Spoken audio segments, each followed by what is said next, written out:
먼저 하겠습니다.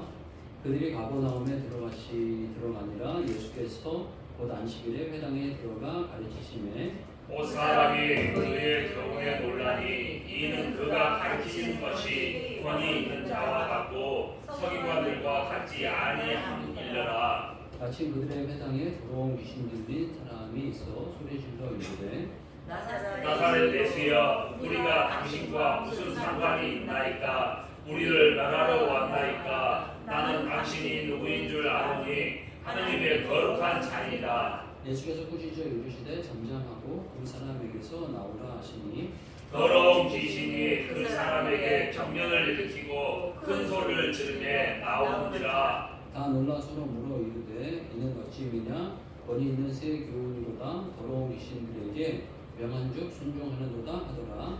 예수의 소문이 곧 온 갈릴리 사방에 퍼지더라. 회당에서 나와 곧 야고보와 요한과 함께 시몬과 안드레의 집에 들어가시니 시몬의 장모가 열병으로 누워 있는지라. 사람들이 곧 그 여자에 대하여 예수께 여짜오되 나아가사 그 손을 잡아 일으키시니 열병이 떠나고 여자가 그들에게 수종되니라. 저물어 해질 때에 모든 병자와 귀신 들린 자를 예수께 데려오니 온 동네가 그 눈앞에 모였더라. 예수께서 각종 병이 든 많은 사람을 고치시며 많은 귀신을 쫓으시되 귀신이 자기를 알도록 그 말하는 것을 허락하지 아니하시나이다. 아멘.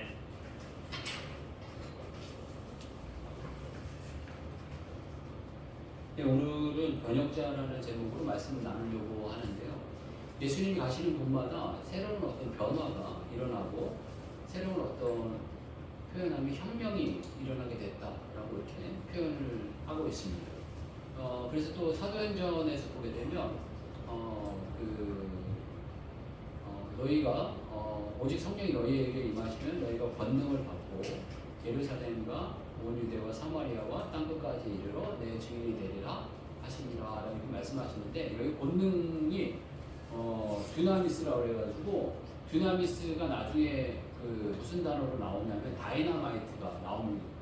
그래서 폭발하게 됐다 라고 해서 이 그 복음이 증거되는 곳마다 이렇게 폭발한다, 이렇게 변화되어지는 이런 어떤 역사가 일어나게 됐고 이 바울이 너무 복음을 잘 전해가지고 나중에 이 바울을 가르쳐서 연병이다 이런 표현을 합니다. 그러니까 질병과 같이 무섭게 확산되어지는 그런 어떤 무언가를 가지고 있는 분이다라고 표현을 하고 있는데 오늘 예수님도 이 땅에 오셔가지고 이런 새로운 변화를 일으키시는데 그 새로운 변화에 대해서 첫 번째는 가르침에 대한 변화와 두 번째는 귀신을 쫓아내는 것, 세 번째는 질병을 고치시는 것, 이런 변화를 일으키십니다. 그래서 이게 육신에 보이는 눈의 변화도 되지만 어떤 영적으로나 우리의 인생에 어떤 변화를 주시는가 이런 부분들을 다시 한번 되새겨볼 수 있는 시간 되었으면 좋겠습니다. 여기서 보게 되면 예수님께서 사역을 가장 많이 하신 곳이 이제 가버나움이라는 지역이 나오는데요. 가버나움이라고 하는 지역은 나움이라고 하시면 나훔이라고 표현을 해서 나훔은 위로, 어떤 슬픔에 대한 위로, 격려 뭐 이런 어떤 뜻이 있습니다. 그래서 나움은 골짜기 마을 이런 의미가 있어서 위로의 마을, 위로의 곳 이런 어떤 의미가 있습니다. 그러니까 예수님께서 이 땅에 오셔서 위로의 곳에서 사역을 많이 하셨다 이런 표현을 갖게 되고요. 그리고 이 회당이라는 단어가 많이 나옵니다. 회당이라는 단어를 지금 우리 시대로 이야기를 하면 이게 교회인데요. 교회지만 교회라는 의미보다는 어떤 그 학교 같은 의미도 있고 이 유대인들 의미에서는 학교도 의미가 있고 약간 병원 같은 의미도 있습니다. 치유하고 회복하고 어떤 상담하고 이런 어떤 의미도 있고 유대인들의 이게 핵심 장소라고 그러면 이 회당입니다. 그래서 유대인들이 가는 곳마다 제일 먼저 하는 게 뭐냐 하면 회당을 짓습니다. 그래서 뭐 비근한 예로 그 독일 사람들이 이 유대인들을 핍박하고 어렵게 할 때 회당만은 없애지 말아달라, 회당만은 짓게 해달라 라고 이야기를 하면서 회당을 통해서 그 어떤 이렇게 정신이 흘러가도록 이렇게 했습니다. 그래서 이 예배드리는 처소는 예루살렘 성전이라는 이 성전이 하나가 있지만 지역마다 작게는 이 회당이 있었던 것으로 보입니다. 이 가버나움이라는 이 지역은 큰 지역이 아닙니다. 아주 뭐 리단이라고 표현을 해야 될까요? 아주 작은 마을입니다. 아주 작은 단위였는데 그곳에 회당이 있었고 어떤 면에서 유대인들이 있는 곳마다 회당은 있다라고 생각하시면 되겠고, 바울이 초창기 전도를 하기 시작할 때 이방인 지역에 전도를 하지만 이방인 지역에 먼저 찾아간 것들을 보게 되면 회당을 먼저 찾아갑니다. 회당에서 말씀을 전하고 또 유대인들을 위주로 전하다가 나중에 이방인들에게 넘어가는 이런 과정을 겪게 되는데, 그러니까 이 회당에서 이게 뭔가를 이렇게 잘 가르쳤다는 거예요. 그런데 이 예수님께서도 첫 사역이 시작되는 이 사역은 회당에서 하셨다라는 이런 표현을 하고 있습니다. 그런데 회당은 말 그대로 가르치는 곳입니다. 말씀을 가르치고 하나님 말씀을 가르치고 또 하나님 말씀을 훈련하고 또 하나님 말씀을 암송하기도 하는 그런 장소입니다. 이 회당은 아이가 그런 장소였는데 이 사람들이 말씀을 어마어마하게 사모하고 어마어마하게 말씀을 들었지만 예수님의 말씀은 달랐고 권위가 있었다라는 이런 특징을 이야기하고 있습니다. 유대인들은 그 교육이 암송 교육이라 이렇게 이야기를 합니다. 그래서 어릴 때 모세오경 정도는 그냥 다 암송을 한다고 합니다. 그러니까 구약을 웬만큼은 다 암송하는 거예요. 그래가지고 어떤 목사님이 그 유대인들 자기들만 사는 자기들만 쉬는 그 호텔이 있다고 해요. 유대인들이 안식일 같은 때 그 벨 누르고 그러면 안 되잖아요. 그러니까 엘리베이터를 이걸 누르면 안 되거든요. 안식일에 그것도 일이라고 생각해서. 그러니까 자기네들이 원하는 가는 호텔을 가게 되면 안식일 날은 이렇게 프로그램을 만들어서 층층마다 다 쓰는 거예요. 저절로. 그러니까 벨 안 누르고 엘리베이터 타면은 5층 간다 그러면 5층 갈 때까지 기다리는 거예요. 그러니까 뭐 1층에 탄 다음에 2층 열고 3층 열고 4층 열고 5층 열고 5층 열고 기다렸다가 안 누르고 내리고. 근데 불도 이제 센서가 있어서 뭐 밤에는 켜주고 저녁에 꺼주고 이런 식으로 자기네들이 맞는 습성이 맞는 그런 이제 호텔에 머물게 됐는데 이 목사님이 뜻하지 않게 그런 호텔을 가게 됐다는 거예요. 가게 되는데 일반 식당이 있고 자기네들끼리 먹는 식당이 있는데 이 목사님이 못 모르고 그 사람들 먹는 식당에 들어갔다는 거예요. 그 사람의 식당에 들어가가지고 식사를 이렇게 아침에 이렇게 기다리면서 이렇게 받게 되는 과정이 있게 되는데 보니까 거기 받게 되는 그 과정 속에 테이블마다 사람들이 그 젊은 애들이 그 모세오경을 암송하는 계속 보면서 밥 나올 때까지. 걔 나름대로 그 훈련으로 우리네로 이야기하면 수련회 같이 와서 그랬는지 모르겠는데 아니면 평상시에 그렇게 하는지 모르겠는데 그 테이블만 그런 게 아니라 다른 테이블에서도 계속 모세오경 암송하면서 뭔가를 이야기하는 그런 어떤 과정을 겪는 그런 모습을 봤다라는 이야기를 하시면서 참 이 유대인들이 말씀을 참 사모하는 그런 모습이 있다라는 것을 이야기하시는 말씀을 듣게 됐어요. 그러니까 이분들이 이렇게 말씀을 사모한다는 거예요. 말씀을 사모했는데 말씀을 사모하는 그 말씀 가운데 뭔가 권위와 힘은 없었다는 거예요. 이 권위라는 이 단어는 아까 이게 다이나마이트, 두나미스하고 좀 다른 단어라 표현합니다. 이 권위는 권세, 어떤 뭔가를 할 수 있는 능력, 이걸 이야기하거든요.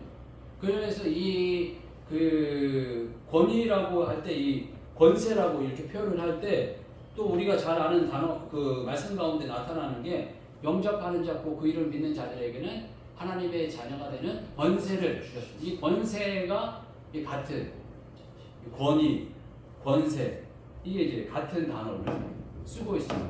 그래서 이 권위라는 이 단어는 어떤 힘, 어떤 꼼짝 못하는 힘, 이런 어떤 힘을 나타내는데 이 당시에 보니까 이 당시에 어떤 권위와 힘은 되게 보면 군사적으로 이야기를 합니다. 이 당시에는 전쟁이 최고의 어떤 뭐라고 그럴까요? 힘이었기 때문에 어떤 군인의 어떤 힘, 군인의 권세, 이것이 가장 큰 위력이었다는 거예요. 근데 말씀을 증거하시는 예수님의 어떤 목소리나 어떤 말씀에 그런 힘이 드러나게 시작했고 힘이 있는 분이구나 라는 것을 느끼기 시작했다는 거죠. 어떤 파워가 있는 말씀을 가지고 있는 분이구나, 힘을 가지고 있는 말씀이구나 라는 것을 느끼기 시작했다고 표현하고 있고, 예수님의 말씀 가운데는 아마 이 다른 그 표현보다는 이 생명이 살아나는 힘, 이 영원히 어떤 위안을 얻고 소망을 얻고 기쁨을 얻는 힘이 아니었을까 이런 생각을 해보게 되고요. 요즘에는 힘이 뭘까 이런 생각을 해보게 되는데 아무리 생각해봐도 힘을 설명하기가 쉽지가 않아요. 요즘 시대는. 제가 보게 되면 과거에 있는 분들, 좀 오래 사신 분들은 가장 무서운 힘이 어떤 국가 권력의 힘이었던 것 같아요. 그래서 일제시대를 겪으셨던 분은 순사에 대한 두려움이 있더라고요. 일본 순사가 아주 그냥 깡패 같은 일을 많이 했나 봐요. 그 생명 하나 이렇게 죽이고 살리는 거는 아무것도 아니에요. 그래서 국가의 어떤 권세를 잡으면 되게 힘 있는 분이었다라는 표현을 하게 되고, 저희 또 이제 한 7, 80년대를 살았던 분들은 이게 국가, 이게 정보부의 힘을 가장 두려워하지 않을까 싶어요. 그래서 뭐 안기부, 뭐 이런 부분들, 뭐 중앙정보부, 뭐 이런 어떤 것 하면 이건 뭐 하늘에 나는 새도 떨구고 사람 한두 사람 죽고 살리는 거는 뭐 일도 아닌 그런 시대를 살고 있는데, 요즘 시대는 또 그런 시대가 못 된 것 같아요. 뭐 대통령도 탄핵하는 시대에 무슨 국가의 힘이 있겠나 이런 생각을 해보게 되고요. 두 번째 힘을 또 생각해 보니까 돈인 거야, 돈. 요즘 전에 분들 이야기하는데 보면 돈이 제일 무서운 게 은행 돈이다 이런 표현을 하더라고요. 친구나 지인한테 빌린 거는 말을 해서 조금 이렇게 양해를 구한다라든가 이렇게 해서 조금 이렇게 빠져나올 수가 있는데, 이거는 뭐 은행에다 돈 빌린 거는 뭐 다 뺏겨야 끝이 나잖아요. 그러니까 계약한 거 뭐 여지 없이 다 뺏기고 법으로 이렇게 뺏기는데, 요즘에는 또 그 권력이, 요즘에는 뭐 그거 개인 파산 신청 막 이런 것들이 있어가지고 이 또한 힘에 대한 그 위력을 잘 못 보지 않나 이런 생각을 갖게 됩니다. 그래서 요즘 시대의 힘은 뭘까 이런 고민을 하다가 제가 생각한 힘은, 요즘 시대의 힘은 CCTV인 것 같아요. CCTV를 생각하니까 CCTV가 또 하나의 힘이에요. 보니까 요즘에 그 요번 주에랑 저번 주에 이슈됐던 사건들을 보니까 김호중 씨라는 그 가수하고 그다음에 강영옥 씨라는 그 걔를 잘 이렇게 훈련했던 훈련사의 어떤 문제 때문에 이렇게 이야기하고 있는데, 그 이야기가 대두되어지고 있는 그 배경 속에 뭐가 있냐 하면은 CCTV가 있어요. 김호중 씨도 자기 어떤 잘못을 숨기려고 했지만 나중에 숨기지 못하고 다 드러내고 다 고백하는 이유 가운데 하나가 그 배경에 뭐가 있냐면 CCTV가 있어요. 요즘에 참 그게 대단하더라고요. 사고 낸 거를 그 인터넷 뉴스에 그냥 보여줘요. 그러니까 누군가가 다 찍은 거예요. 그 길거리에 다 찍힌 거예요. 그러니까 뭐 내가 운전 안 했어 이 소리 못 하죠. 그냥 쭉 주문을 땡겨보면 누가 운전했는지 다 나오니까. 그리고 뭐 맨 처음에 술을 한 번 먹었던 1차에 나갔다 오면 2차에 나갔다 오면 요즘에 뭐 3차인지 뭐 이렇게 얘기하잖아요. 그러니까 그것도 거짓말을 할 수가 없어요. 어디에서 나왔고 어디로 갔고 어느 집에서 나왔고 어디로 다시 갔고 2차고 3차고 이거 조사해보면 다 나와요. 그 배경에 CCTV가 딱 있는 거잖아요. 그러니까 요즘에 그 강영욱 씨도 다 CCTV에 대한 이야기가 나오는데, 그러니까 우리의 인생을 거짓말하지 못하게 만든다. 그리고 내가 누군지가 다 드러나게 하는 거. 이게 어떤 면에서 권위가 아닌가 싶어요. 제가 보니까 이건 뭐 나쁜 예도 너무 많아가지고 많은데 좀 좋은 예로 하나를 찾아보게 됐는데, 좋은 예를 하나를 보니까 전에 보니까 하동에 젊은 고등학생 애가 길바닥에 떨어진 120만 원 주워다가 경찰서에다 갖다 주고, 그래서 그거를 주인 찾아달라고 했더니 주인이 나타나셔가지고 순댓국집 사장님이셨는데 너무 고마워서 20만 원을 그 학생한테 떼주고, 너는 우리 집 순댓국 평생 공짜야. 아무 때나 가서 다 먹어. 이렇게 했다는 기사가 나오게 됐어요. 그런데 그 학생의 마음을 제가 폄하하려고 그런 게 아니라 그 기사를 보니까 그 기사가 그 경남 하동이거든요. 하동은 시골 중에 깡시골이에요. 거기 그 애가 저기 뭐 유퀴즈에 인터뷰에 나왔는데 하동에 뭐가 있어요? 그랬더니 이 젊은 애가 고등학생이니까 한다는 소리 아무것도 없어요.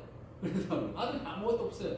하동에 뭐가 있잖아. 좀 좋은 걸 얘기해봐. 그랬더니 화개장터 하나 있어요. 뭐 이렇게 얘기하는 거예요.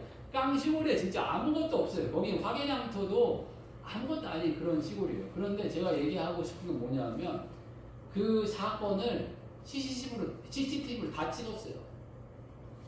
그 아저씨가 자전거 타고 가다가 120만 원 흘리는 장면이 딱 나와요. 그리고 그 아이가 딱 죽는 장면이 딱 나와요. 근데 그 아이가 만약에 자기 나쁜 마음 먹고 그걸 다 가지겠다라고 했으면 그 아이 100% 잡혔어요. 그러니까 요즘 시대가 이렇다는 거예요. 그 비근한 예를 여기 보면 그 무인 뭐 아이스크림 가게도 있는데 그 저희가 양심이 좋아서 무인 그 아이스크림 가게를 운영하는 것도 있지만 그 위에 다 찍혀요. 다. 돈 안 내고 가면 그 한 다음 주쯤 얼굴이 그 화면에 떡하니 나올 거예요. 이 사람 돈 안 내고 갔어요. 이렇게 다 나올 거예요. 그러니까 어떤 부분에서 이 예수님의 말씀이 권위가 있었다라는 표현이 요즘 시대에 가장 적합한 표현이 CCTV 같다라는 표현이 가장 적합하지 않을까 이런 생각이 듭니다. 또 그분도 적용이 돼요. 여러분들의 인생을 밝히 드러내는 말씀. 여러분들이 누군지를 정확하게 알게 하시는 말씀. 도망갈 수 없게 하시는 말씀. 그리고 거기에다 더해서 CCTV는 밝히 드러내겠지만 어디로 가야 할지를 알게 하시고 어떻게 고쳐야 할지를 알게 하시는 말씀이 주님의 말씀이다. 라는 것을 드러내시는 말씀이 예수님 말씀이지 않았나라는 생각을 갖게 돼요. 예수님이 이 땅에 오셔서 먼저 우리들에게 이 가르치심의 중요성을 나타내시면서 가르치시면서 세교훈을 주셨다라는 표현을 가지고 있어요. 그런데 요즘 시대는 가르침에 대해서 너무 조금 뭐라고 할까요? 우습게 생각하는, 쉽게 생각하는 경향들이 있는 것 같아요. 근데 뭐 여러 이유가 있겠지만 가르치면 홍수가 일어난 시대 때문이 아닌가 하는 생각을 갖게 돼요. 웬만하면 다 대학 나왔어요, 요즘에.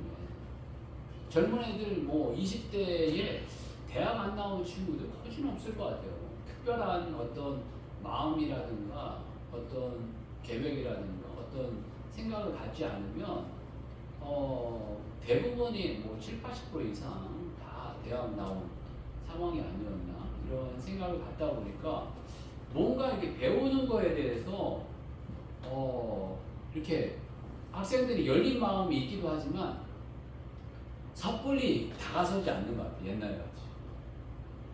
그러니까 이 학생들에 대한 이 대학 성교가 옛날에는 뭐 30%, 40%까지 올랐다고 그러는데 요즘에 10%도 안 되고 한 5% 내외가 되지 않나 이런 얘기들을 하더라고요. 그러니까 대학생들도 믿는 사람들이 거의 없는 거예요. 그러니까 중고등학생들도 마찬가지인 것 같아요. 그런데 이 중고등학교 이 근처에 저희가 하나님께서 보내주신 것에 대해서 너무 감사드리고 또 이런 이 중고등학생들을 위해서 무언가를 우리가 할 수 있도록 힘써가는 것 하나님께서 주신 어떤 마음이 아니고 또 상황이 아닌가 이런 마음들을 가져보게 되고 그래서 정말 우리들 마음속에 사모하는 마음이 진리를 밝히 깨닫는 마음이 좀 있으면 좋겠다 이런 마음을 갖게 되고 또 과거를 이렇게 생각해 보면 과거의 어르신들은 많이 배우지 못한 상황이 있었기 때문에 사모함이 더 컸던 것 같아요. 지금 사경회 같은 거 이렇게 사모함이 많이 이렇게 컸었고 제가 이제 중국 선교를 요즘에 못하지만 중국 선교를 가보면 안 물어봤지만 대부분이 다 초등학교도 못 나온 분들 같아요. 그러니까 우리나라를 표현하면 한글 정도는 간간히 띈 분들이 많고 그 이상이 없는 거예요. 대부분이. 공산주의니까 공부하고 싶다고 공부할 수 있는 게 아니에요. 걔네들은. 걔네들이 시골에서 도시로 올 수 있는 유일한 방법이 요즘엔 많이 달라졌는데 과거에는 대학 가는 길밖에 없었대요. 그러니까 대학은 아무나 가잖아요. 걔네 그 인구 수많은 인구 가운데 정말 그 100명 중 한두 명, 1000명 중 한두 명 갈까 말까한 인원이 아닐까 싶은데 그 인원만 도시로 진입할 수 있는 어떤 상황이 모습이 되다 보니까 중국 가다 보면 저희도 말씀드렸지만 이렇게 2, 30분 설교 아니면 한두 시간 설교 이러면 화내요. 목사님 이렇게 오늘 설교하시면 한 3시간은 해주셔야 됩니다. 이렇게 얘기해요. 처음부터 예배하면은 한 3시간 이하로는 내려오실 생각 하지 마세요. 그래요. 그러니까 목사님 언제 또 보냐는 거예요. 그분들은. 그러니까 어떻게 해서든지 무슨 말을 하시든지 하여간 3시간 동안 거기 서 계시라는 거예요. 그리고 설교를 하게 되면 일반적으로 강의를 해도 뭐 한 2시간 가까이 해야 돼요. 1시간 반인 거죠. 그래서 하루에 뭐 아침부터 저녁까지 아침 밥 먹고 시작해서 저녁 먹을 때까지 계속 강의만 하게 됩니다. 그러면 그분들 사모함이 대단합니다. 그런 어떤 말씀에 대한 우리가 사모함과 이 진리에 대한 갈망함이 저희들 다시 한번 일어났으면 좋겠다라는 마음이 있고, 또 진주 장사는 진주를 알아보고 자기 것을 다 팔아 진주를 샀다라고 표현하지 않습니까? 그런 진리를 알아보는 그런 마음과 또 귀와 눈이 열리기를 바라겠고요.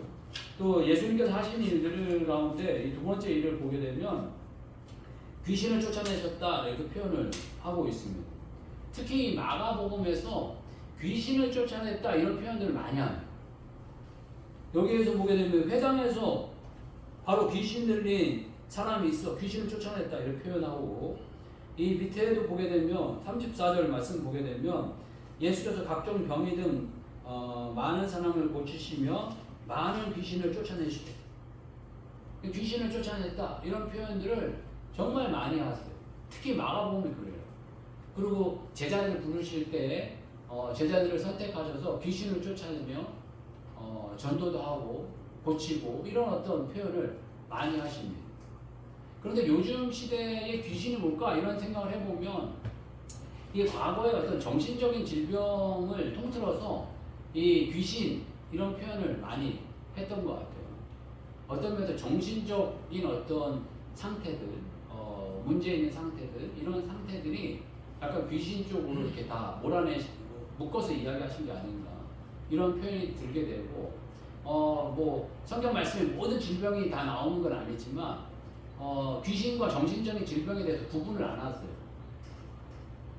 어떤 면에서 이 귀신과 정신적인 질병을 통틀어서 이렇게 표현을 하고 있는데, 요즘 시대를 보게 되면 이 정신적인 고통이 대단히 많은 시대에 저희들이 살고 있어요. 그래서 정신적인 질병에 대해서 저희들이 뭐 조금 나누어서 뭐 우울증, 조울증, 환각, 환상, 환청 뭐 이런 어떤 별로 구분을 이렇게 많이 하지만, 이 정신적인 어떤 이런 질병의 상태, 어려움의 상태가 이 당시에 어떤 귀신의 상태로 해서 여기 귀신의 이 상태는 쫓아내셨다, 뭐 떠나가게 하셨다 이런 표현을 합니다. 분리되게 하셨다 이런 표현을 하고 있습니다. 그러니까 이 마음과 생각을 온전하게 만드셨다라는 거죠. 뭔가 우리들의 잘못된 생각과 잘못된 마음을 이거는 어떤 고치는 게 아니라 쫓아보내는 거예요. 떠나보내고 쫓아보내고 분리되게 하고, 그래서 온전하게 만드시는 그런 상태의 일을 하셨다라는 것과, 어떤 부분에서 이 예수님의 이 말씀이 사람을 이렇게 새롭게 하는 변화가 일어났다라는 표현도 이 나타나는 것이 아닌가 하는 생각을 갖게 됩니다. 그래서 고린도후서 5장 17절 보게 되면 누구든지 그리스도 안에 있으면 새로운 피조물이라 이전 것은 지나갔으니 보라 새 것이 되었도다 라고 표현하고 있습니다. 그래서 이 말씀 가운데 보게 되면 누구든지 그리스도 안에 새로운 피조물이라, 새롭게 됐다는 거예요. 완전히 새로운 피조물.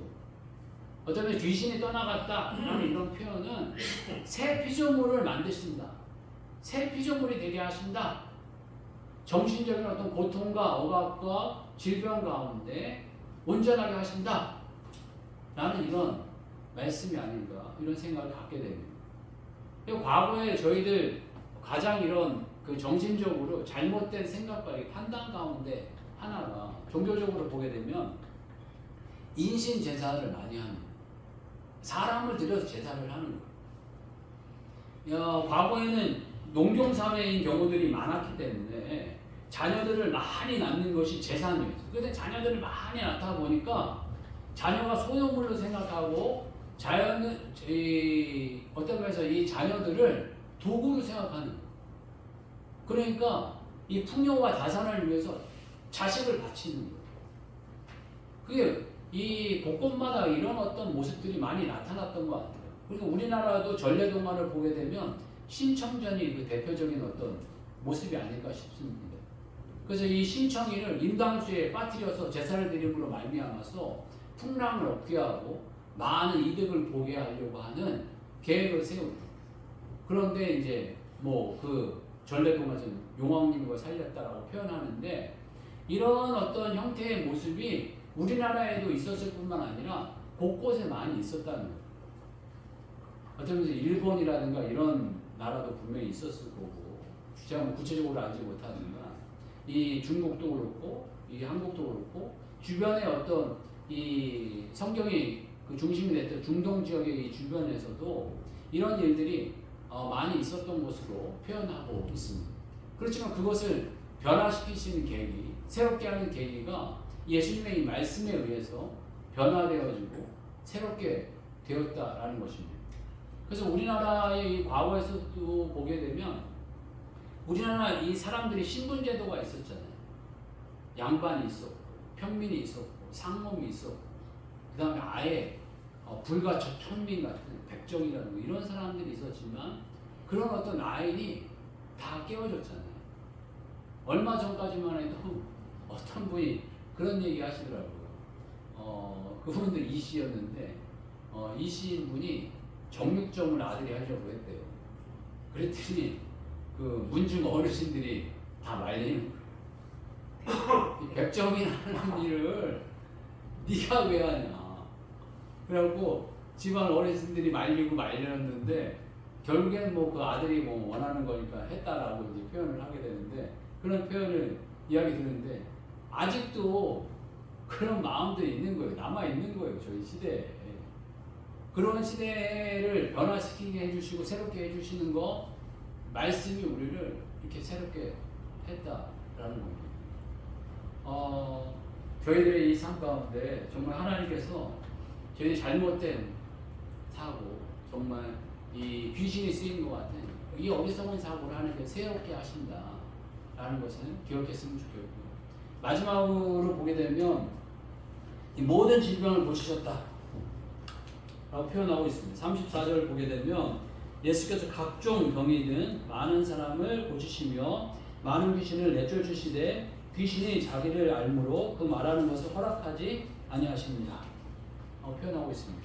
그러니까 많은 병들을 고치시는 분이란, 인간을 고치시는 분이라는 거예요. 어떤 면에서 이 말씀은 전혀 알지 못했던 새로운 것을 알려주시고 귀신은 떠나가게 하시고 병은 고치신다는 거예요.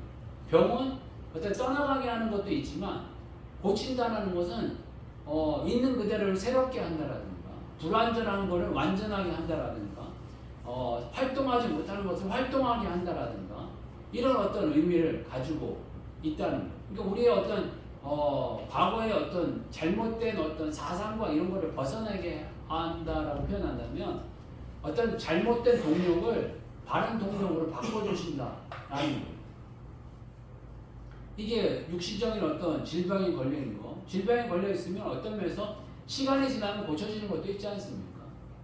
그렇지만 예수님을 만나면 바로 고쳐지는, 바로 변화되어지는 사건이 있다 라고 말씀하시는 겁니다.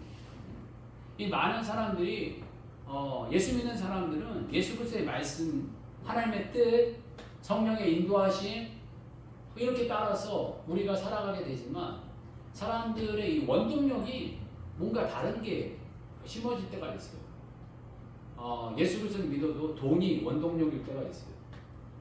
내 삶의 안전, 어떤 성공, 부귀영화 이런 게 내 삶의 원동력일 때가 있어요. 그래서 부귀영화를 위해서 기도하고, 부귀영화를 위해서 전도하고, 부귀영화를 위해서 사람 사랑하려고 하고, 막 이런 원동력이 나타나서 뭔가를 하려고 하는데, 이게 뭐 나쁘다 좋다 이렇게 표현하기보다는 이게 주님 안에서 좀 좋게 더 훈련되어지고 가다듬어지면 하나님께 더 귀하게 쓰임 받게 되는 거예요. 어떤 면에서 나쁜 원동력이지만 그럼에도 불구하고 예수님이 증거되어지고 하나님 말씀에 순종하려고 하면 그 또한 막지 말라. 그럼 예수님 말씀하시잖아요. 그런데 제가 이렇게 몇몇 분을 이렇게 섬기면서 발견하게 된 게, 하게 된 게, 제가 정말 느끼지 못했던 원동력으로 사시는 분이 있다는 걸 느끼게 됐어요. 그게 뭐냐면 불안이에요, 불안. 자기 삶의 원동력이 이분은 불안인가 보다. 이런 걸 느끼는 분이 있었어요. 그러니까 불안하니까 열심히 사는 거예요. 안전을 만들기 위해서. 이렇게 하면은 내가 이거 안 될 텐데. 이런 어떤 것 때문에 물질 열심히 벌어야지, 그러니까.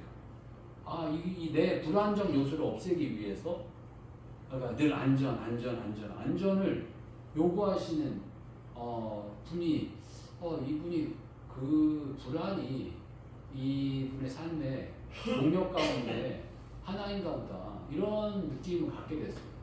그러다 보니까 자기에게 안전을 준다라고 생각하는 분을 너무 믿어요. 너무 신뢰해. 제가 보기에는 이분에게 안전을 준다라고 하는 그분이 이분에게 약간 손해를 입히고 있는데도 자기의 안전을 보장하는 분이니까 그냥 그분을 믿어요. 그리고 따라.